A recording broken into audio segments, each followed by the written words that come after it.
Olá, pessoal. Bom dia a todos vocês. Nós estamos dando início ao segundo semestre, né? Nós estamos dando início ao terceiro bimestre e neste bimestre nós estaremos, né, dando prosseguimento à discussão sobre a história do Brasil.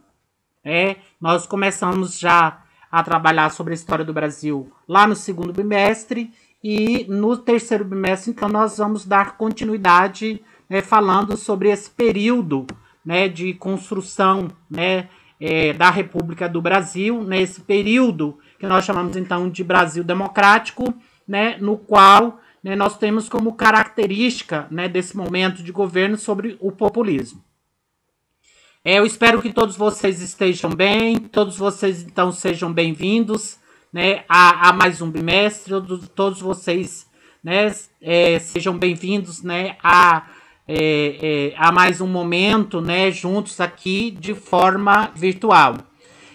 A proposta de aula dinâmica desta aula vai ser então em formato de podcast, né, que é uma das metodologias, né, uma das práticas pedagógicas, né, que a gente tem utilizado aqui, né, como forma de trabalho, né, então por isso que vocês neste momento não verão a minha imagem, né, que é uma das metodologias do uso do podcast, né, que é trazer aqui o uso da imagem, né, da reflexão, e na medida em que for aparecendo dúvidas, né, vocês então poderão, né, utilizar aí os momentos de plantão de dúvida, né, vocês poderão, né, fazer as perguntas e as indagações de vocês, né, durante aí a semana através do WhatsApp, né, vocês então poderão, né, trazer aí as indagações, os questionamentos e as dúvidas de vocês.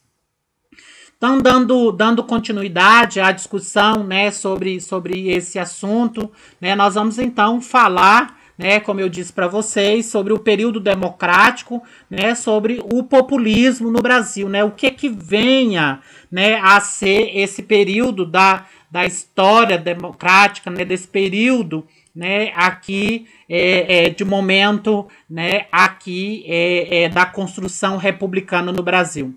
Então, quando se dá aqui o período democrático, né? O processo de democratização no Brasil se dá, então, a partir da metade do século XX. O Brasil passava por um momento, né, de grande crescimento urbano e industrial, né?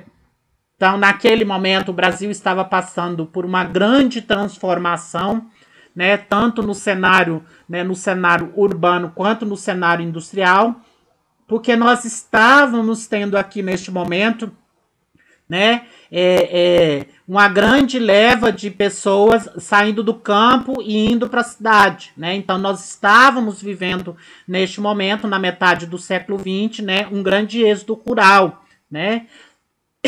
Nós vamos ter aí, né, um grande crescimento urbano, né, devido a esse processo migratório, né, tendo em vista que o campo, né, estava passando aí por esse processo também de substituição, né, da mão de obra pela máquina, né.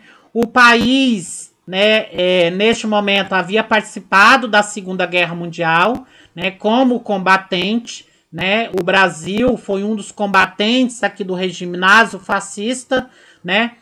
Portanto, evidenciou-se que o regime ditatorial do Estado Novo, né, que era inclusive uma das implementações do período republicano, era então um período contraditório, né, com uma democracia aqui defendida, né, pelos países aliados, né, que inclusive faziam parte, né, aí da Segunda Guerra Mundial. No final de 1944, crescia no Brasil os movimentos políticos que exigia aí o fim do regime ditatorial e o retorno das democracias e das liberdades civis, né? Então, o Brasil estava vivendo naquele momento pós Segunda Guerra Mundial, né? Aqui uma retomada, né, desse processo de democratização. Então, os movimentos políticos, né, que se tinha naquele momento, né, eram movimentos, né, que tangia aqui o retorno, né, das democracias, né, das liberdades civis, né? Então, o movimento político, né, que se tinha no Brasil aí, né, no início da metade do século XX, eram regimes, né, que buscava o retorno aqui da democracia, das democracias e das liberdades civis. Assim como a UNE, né, a União Nacional dos Estudantes, órgãos da imprensa, grupos liberais que se opunham ao Getúlio Vargas, começam então a se articular para lançar o nome do brigadeiro Eduardo Gomes para a sucessão da presidência, né? Para que houvesse então a substituição, né, do Getúlio Vargas por esse político aí, né, conhecido então como o Eduardo Gomes. Pressionado então por Getúlio Vargas, né, aqui se antecipou e decretou então o novo Código Eleitoral, onde havia eleições para presidente e também a elaboração de uma nova Constituição, né, em dezembro de 1945. Eu não sei se você se está dando para vocês, né, acompanhar. Eu estou fazendo aqui um apanhado, né, das discussões sobre a implementação aqui do populismo no Brasil, né, para que vocês então possam ter aqui um cenário, né, um pano de fundo aqui, né, com relação à implementação aí desse governo populista. Foi permitida, então, a reorganização dos partidos políticos, que até então haviam sido proibidos, né, a existência dos partidos políticos, né, sendo criado aí a UDN, né, que é a União Democrática, né, Nacional, que era um grupo, né, que era a oposição, né, era um grupo que fazia oposição aqui, né, de forma, né, liberal, formada aqui pelas oligarquias estaduais, ou seja, formadas aqui pelos, né, pelos proprietários de terra, né, pelos grandes latifundiários. Nós temos também o PSD e o PTB, né, que eram representados por grupos ligados ao governo de Vargas, né? Nós temos aí o PCB, né, que retornou à legalidade e apoia, né, o apoio ao Getúlio Vargas. Nesse momento, né, o Getúlio Vargas, que tem essa característica, né, de ditador, representava o nacionalismo único, força capaz de conter aí a ascensão dos liberais da UDN, né, associados aos interesses norte-americanos. O PCB passou a apoiar a sua permanência no poder até a aprovação, então, de uma nova Constituição. E nós vamos ter, então, a deposição de Getúlio Vargas, ou seja, né, nós vamos ter aqui a derrubada do Getúlio Vargas, né, do poder, né, no qual, né, nós vamos ter aí a implementação desse regime chamado, então, de populismo. A propaganda do Estado Novo, gente, influenciava aqui as camadas populares, né? Nós vamos ter aqui, né,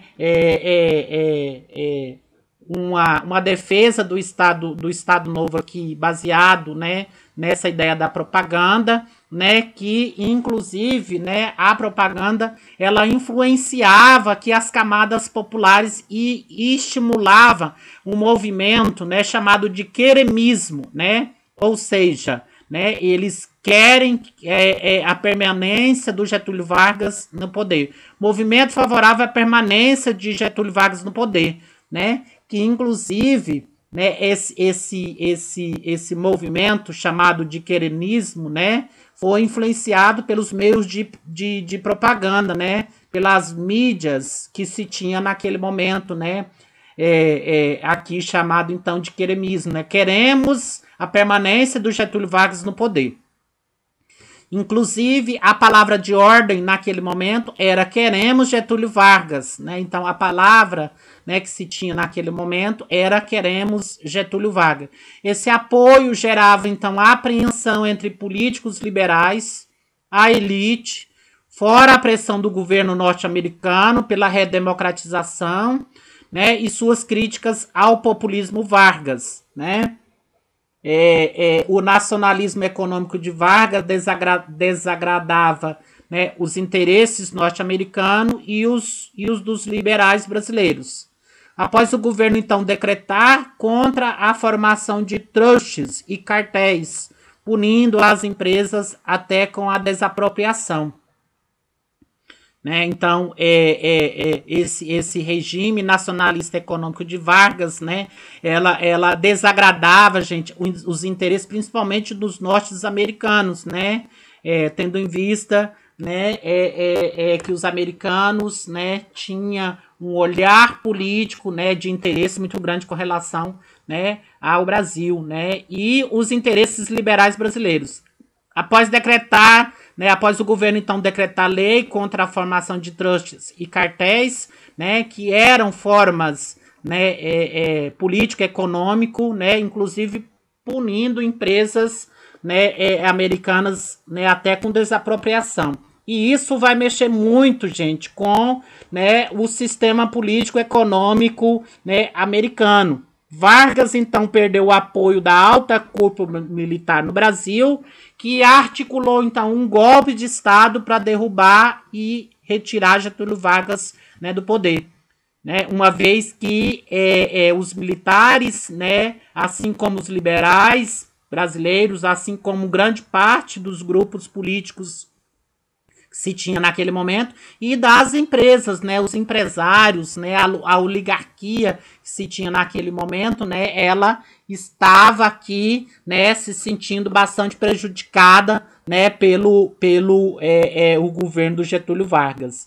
E em novembro de 1945 articulou-se então um golpe de Estado, no qual esses mesmos líderes militares apoiavam Vargas, né, em 1937, comandaram o cerco ao Palácio do Governo, obrigando o Getúlio Vargas, né, a renunciar. Então, gente, olha para vocês, os mesmos líderes militares que apoiaram Getúlio Vargas lá em 1937 foram os mesmos, né, que formaram o cerco aí ao Palácio do Governo, obrigando então o Getúlio Vargas, né, a renunciar aqui, né, o seu poder. Nós temos aqui então esse momento, né, de oposição, né, ao Getúlio Vargas. Me aguarde que eu volte nos braços do povo, né? Então o Getúlio Vargas, né, vai dizer, né, que logo retornará e ainda retornará nos braços do povo. Tendo em vista que nós vamos ter aqui, né, um grupo, né, principalmente um grupo popular, né, que vai querer, inclusive, a permanência do Getúlio Vargas, né? E ele fala que ele vai retornar e ainda vai retornar nos braços do povo. Em dezembro de 1945 foram realizadas eleições para presidente e foram realizadas eleições para a Assembleia Constituinte. Lembrando, gente, que a Assembleia Constituinte é hoje que nós conhecemos por, né, aqui a Câmara dos Deputados, né? Concorreram o general Dutra, do PSD e do PTB, que tinha o apoio de Vargas, o brigadeiro Eduardo Gomes, da UDN, e o engenheiro do Fiuza, do PCB. Eduardo Gomes obteve 35% dos votos, que vocês estão vendo aqui no meio.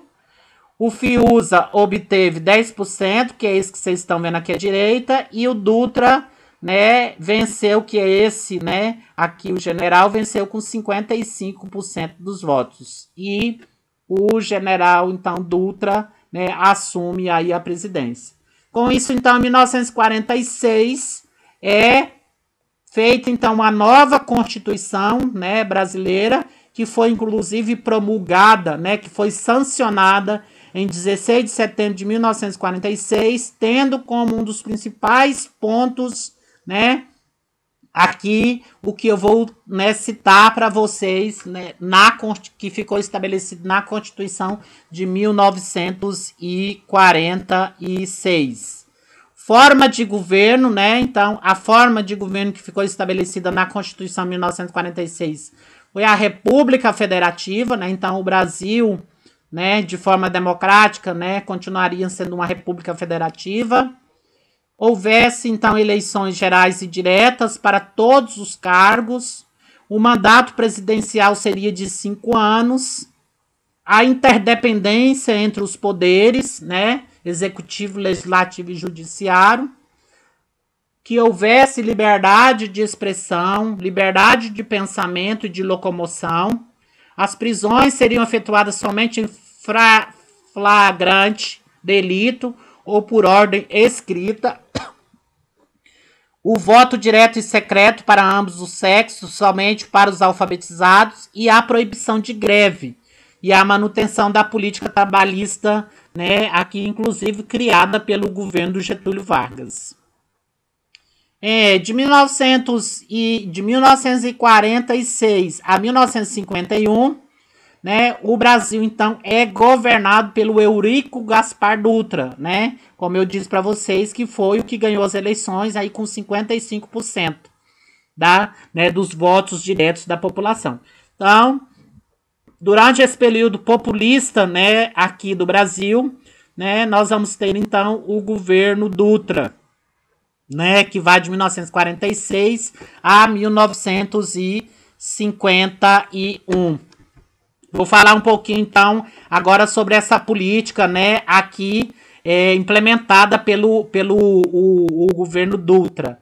Na política externa, como que era a relação, né, do Dutra aqui com relação aos outros países, né, como que era a política, né, de boa vizinhança, vamos dizer assim, como que era a relação política aqui do Dutra com relação aos outros países. Nós vamos então ter o fortalecimento dos laços políticos com os Estados Unidos, o alinhamento aqui com os Estados Unidos quanto à política, né, política anticomunista, né, então a política implementada aqui no Brasil, ela vai estar bastante alinhada com a política americana. Então, vai se estabelecer aqui no Brasil, né, uma política anticomunista, ou seja, não vai haver a permanência, ou seja, não vai ser permitido a existência, né, aqui de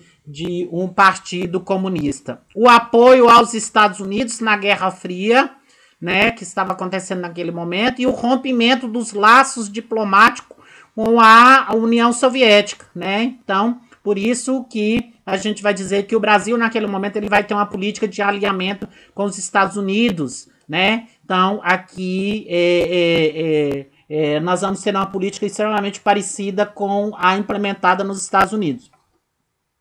O PCB foi novamente colocado na ilegalidade e o PCB, que é o Partido Comunista Brasileiro, tá? Eu esqueci de falar o significado da sigla PCB, né? Então o PCB, né, é o Partido Comunista Brasileiro, foi colocado então na ilegalidade, né? Então durante o governo Dutra não foi permitido a existência desse partido político, né, que tiveram então seus mandatos cassados, os funcionários públicos suspeitos foram demitidos e passaram a sofrer então perseguições. Isso, gente, é o que havia sido estabelecido aqui, né, durante esse período de política externa.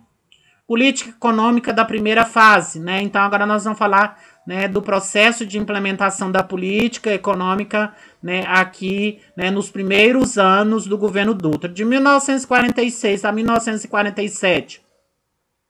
Nós vamos ter então a abertura para o capital estrangeiro, né? Então o governo Dutra, né, vai abrir as portas aqui do Brasil para, né, a entrada do capital estrangeiro e a redução das tarifas alfandegárias. Tarifas alfandegárias extras, que são tarifas de exportação e importação, né? A alfândega é esse órgão, né, do governo federal aí, né, que estabelece a cobrança de impostos, né? Então vai haver aqui uma abertura para o capital estrangeiro, né, permitir com que as empresas se estabeleçam aqui e uma redução das taxas de importação e exportação. E, consequentemente, né, houve aí um aumento das exportações, né, muito grande. A estagnação da indústria nacional, né, aqui, então né, não há um crescimento nesse momento da indústria nacional, né, somente a indústria internacional. Isso na primeira fase do governo do Dutra. Na segunda fase, né, do governo Dutra, né, nós vamos ter então a restrição às importações, né? Então aqui, né, vai diminuir um pouco aqui as exportações e vai investir aqui, né, no consumo interno, né, na produção nacional, né? Nós vamos então ter aí essa volta, né, ao mercado, né, o aumento da produção industrial brasileira voltada para o mercado interno, né? Então vai ter nesse momento um maior investimento aqui para o consumo, né, do que se é produzido internamente. Essas medidas não foram suficientes para controlar a inflação, gente, e melhorar as condições de vida das camadas populares, né? Então, aqui, né, essas medidas tomadas aqui, elas não foram medidas suficientes, né, aqui, né, utilizada, né, para tentar melhorar a condição de vida das camadas populares. Baixos salários, né, que não eram reajustados desde 1942. Nós temos aqui, né, à esquerda, o Dutra e o John Kennedy, né, que era o presidente dos Estados Unidos, né, e aqui embaixo nós temos o Dutra e o Eisenhower. Você acha que falar comigo, não?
Aqui embaixo, gente, vocês têm, né, o Dutra, né, o Eisenhower, né, que ele foi o 34º presidente dos Estados Unidos, né, aqui, que foi de 1953 a 1961, né, que foi, então, aí o 34º presidente dos Estados Unidos.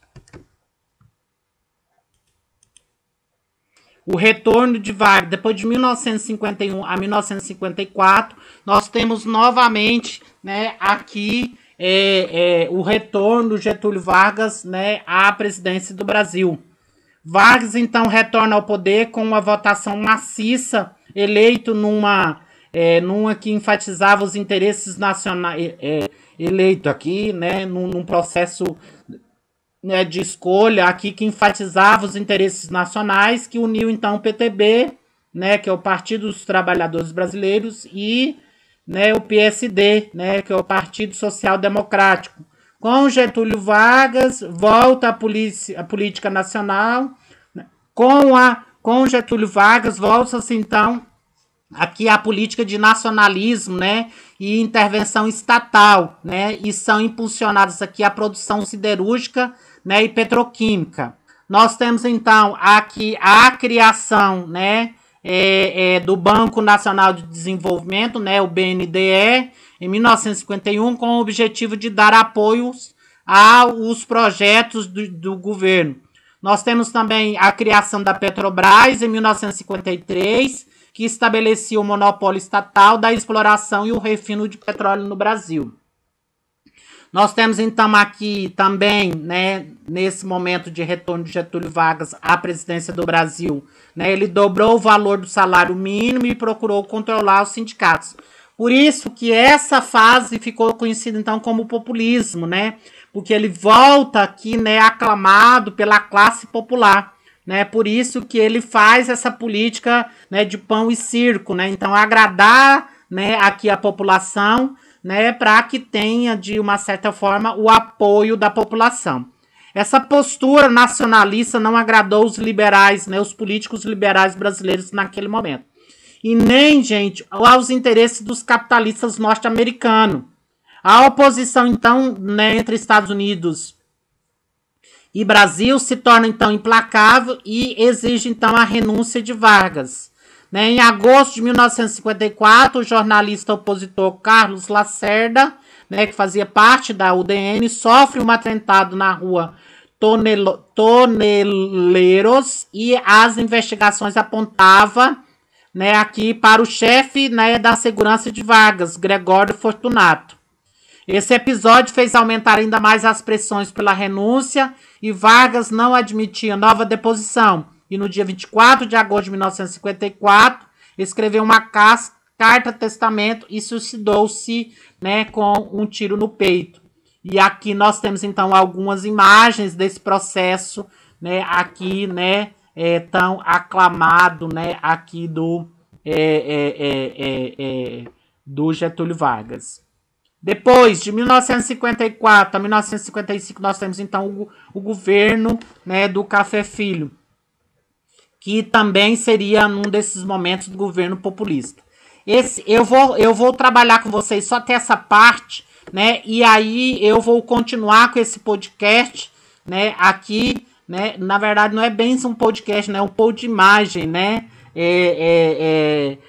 Porque eu trago aqui algumas imagens, algumas informações, né? Mas eu vou continuar essa segunda parte aqui, tá? Na próxima aula. Então não vou me aproximar, né, não vou me aprofundar mais, porque na próxima aula eu vou continuar falando aí, né, sobre o governo populista. Né? Então a ideia hoje era fazer uma introdução, né, sobre esse conteúdo, né, de história, né, trazendo aqui os elementos populistas. Gente, então tenham um bom retorno às aulas, né, para aqueles que estão online e para aqueles que estão presenciais. Né? Qualquer dúvida vocês podem, né, me procurar aqui, né, que eu vou sanar as dúvidas de vocês. Até mais, fique com Deus e até a próxima aula.